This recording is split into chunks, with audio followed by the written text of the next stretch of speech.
Welcome back to episode 3 of the Nathan Jen Show. I am still pretty much winging this, still trying to figure out how to actually use the software that I'm using to make this podcast. Last episode, I had some technical issues, but nobody seemed to mind. Want to say thank you to everybody who is DMing me, everybody who's saying that they love the podcast, everyone encouraging me. Please do leave a positive rating if you are enjoying this. Give me a subscribe if you're watching this on YouTube. And, thank you. So last week I was in Tampa, Florida for Thanksgiving. I was with my family and my sister-in-law's family, and it was a split house, but there was no fall brawl. Politics did come up a couple times, but we were able to have very, very light discussions. Nothing ever got out of hand. And generally speaking, that's kind of the way that I would prefer it to go from here on out. Sometimes you just have to protect your own space and protect your own peace. And when you realize the worst of people, when you get into topics, it doesn't help anything.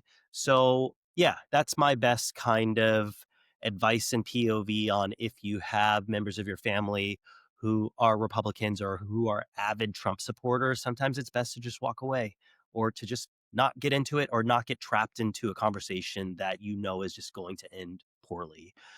For Christmas this year, my husband and I, despite looking at 15 different scenarios of where we could go, what we could do for Christmas and New Year's, we decided to just stay put in New York City for now, which is something that I have actually not done in almost 7 years. I have primarily been in either Tennessee or North Carolina or Florida, or I've been in Taipei, which is where my husband's family is. So spending New York City Christmas, I'm actually looking forward to it. I'm perfectly fine with this because we are currently saving up money for surrogacy costs, which is crazy expensive. He is still a little bit trapped in what I call the gay cycle of YOLO. And what I mean by that is, if you're not aware, if you are a gay man in New York City, Chicago, San Francisco, Los Angeles, any of the big gay meccas, it's kind of become compulsory if you're between the ages of 27 and alive to go on a New Year's Eve trip. And we get in these competitive battles about who can go on the most fantastic trip. A lot of gay men starve themselves for the next month to try and look great for one Instagram photo. It's just become a weird norm in gay culture. I have friends who are going all the way to Asia for a circuit party. I have friends that are going skiing in Switzerland. I have friends that are paying $900 a night to go to Miami.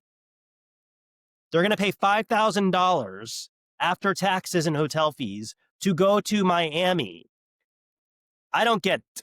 And just for clarity, we do have every opportunity to actually do something, but in this economy, we'd rather stay put and just enjoy a cozy New York.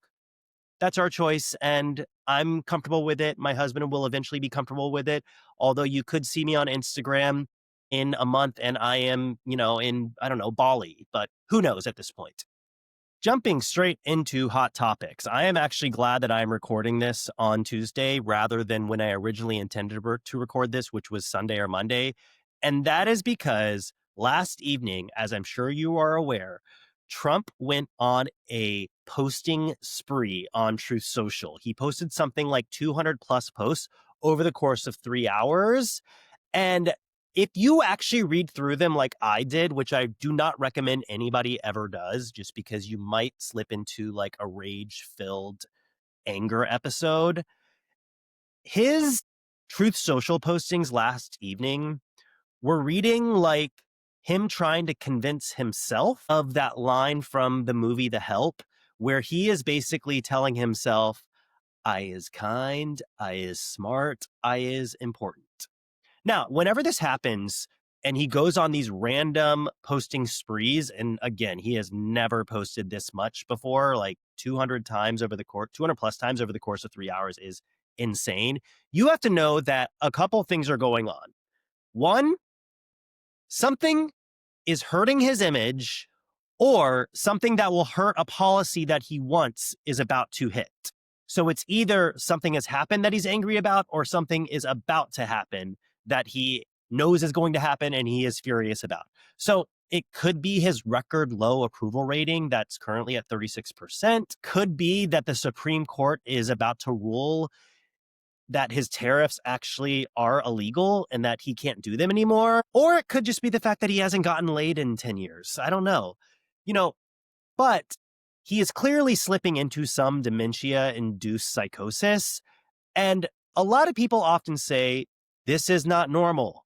I can't believe this. How is this normal? This is just the new normal for the United States for us for the next 3 years. We have somehow survived almost 1 year of this, and we still have 3 years to go unless cholesterol does its job. So this is just the new normal. And the new normal is Trump acting like a 14-year-old girl on MySpace in 2003 whose friend kicked her out of their top 8. And if you're a younger millennial or if you're Gen Z listening to this and you are not aware, MySpace was this app that we used that was just desktop, and it was a social media site, and we could actually rank our friends from 1 to 8. Could you imagine the drama in relationships right now if we could rank our friends 1 through 8 on Instagram? I kind of do want that to happen just for the drama, and you can sit back and watch like all of the tea, but it's something that we used to have. The important thing for you as a listener or viewer is to keep your eye on the prize. The only reasons that he would slip into this psychosis is if he is very, very unhappy or really, really bothered by something, which for me is music to my ears. I have so many thoughts on all of the reports being released and being shared by the MAGA dipshits right now about Black Friday.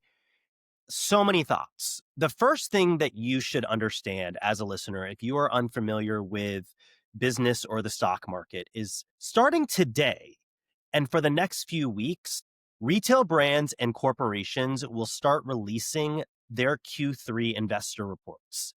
And what this is basically a summary of July through September earnings, which means that this is the actual first hard data that we are getting for July through September, because companies don't release this data after a sales week. They don't. They release it internally to their employees, because I used to work for a major retail brand, but they don't release it publicly. So all of these numbers that MAGA is currently bragging about, you have to understand they are coming from estimates and they are coming from artificial intelligence. There is no actual hard numbers, because in no scenario do companies permit a third-party partner to report their actual earnings or their credit card transactions. Now, that said, there's a couple of different ways that I am currently looking at this. First off, the same reports that I'm sure nobody on the MAGA side is actually reading, they're just reading the headlines, or they're just seeing a social media post from a Russian or Nigerian bot. They are not reading all of them all the way through, because if you read them, you would see gross revenue is up, but total volume of units purchased is down. Now, why would the revenue that a company receive in sales be up, but the total number of units that they are actually moving and selling are down? Yeah, that's because of inflation and because of the tariffs, as well as reduced consumer confidence. But certain things did move at a very high volume if you read through the reports like I did. And those things that moved were luxury sales of luxury products. And here is where the plot is getting lost by the red pill, red hats. If retailers are charging more for their products, and if rich people are buying more expensive handbags, how exactly is this benefiting you? Cue crickets playing in the background. Like, do they realize that their insufferable and insatiable desire to own the libs has caused them to get onto social media and publicly post, haha, stupid libtards, corporations sold more things and rich people bought themselves a Bottega bag while they are currently waiting for their Temu dupe to arrive in the mail? And let's not forget that MAGA was also screaming at us back in April that the solution for not getting hurt by the tariffs was to stop over consuming and buying stupid shit that we don't need and to focus on buying American made. But this week, they're actively celebrating overconsumption. The hoops and mental gymnastics to try and convince yourself that you're happy with your vote has pushed them to celebrate rich people buying nice things. But honestly, this tracks. They love billionaires. They love supporting billionaires. So weirdly, I also get it. Now, as this podcast is currently being recorded, we have a very, very important election happening in Tennessee right now between Democratic candidate Afton Bain and Republican candidate Matt Van Epps. Now, this is a district in 2024 that Trump won in the general election by 22 points. If we look at the swings that happened in New Jersey and Virginia in the most recent governor elections that happened about a month ago, districts were swinging by 8, 10, 12 points, which is pretty massive. But it would be unprecedented to get a 22-point swing in less than a year after the general election. I'm not saying this to be a Debbie Downer. I'm saying this to just state how truly remarkable it would be to eliminate and overcome what was a 22-point deficit. So I have a lot of hope in this, but I have also been thoroughly disappointed over the course of the past 12 years of how Americans show up, of how Democratic individuals show up to actually vote. So I also have a fair amount of pragmatism with these sort of elections. So here are the things that I myself am looking at. If Van Epps does end up winning and pulls out a victory despite a lot of the most recent and the final polling saying that it's a very, very tight race that is 2 to 3 points, I really, really hope that progressives in this country don't automatically look at it as a massive disappointment and look at what the margin of victory was for Van Epps. Because even if Van Epps only wins by 10 points, that's still a 12-point swing, which is massive because a 12-point swing in this current landscape means that Democratic candidates in 2026 in the midterms can win a lot of their districts and can even possibly win Senate races with a 12-point swing. So there is a lot to pay attention to in this election. And I am really, really analyzing exactly what is the amount that Van Epps would win by if he does win. But I still have a lot of hope that Bain can pull out a massive upset. And if Bain does win, I earnestly cannot wait for the Truth Social meltdown that is inevitable to happen.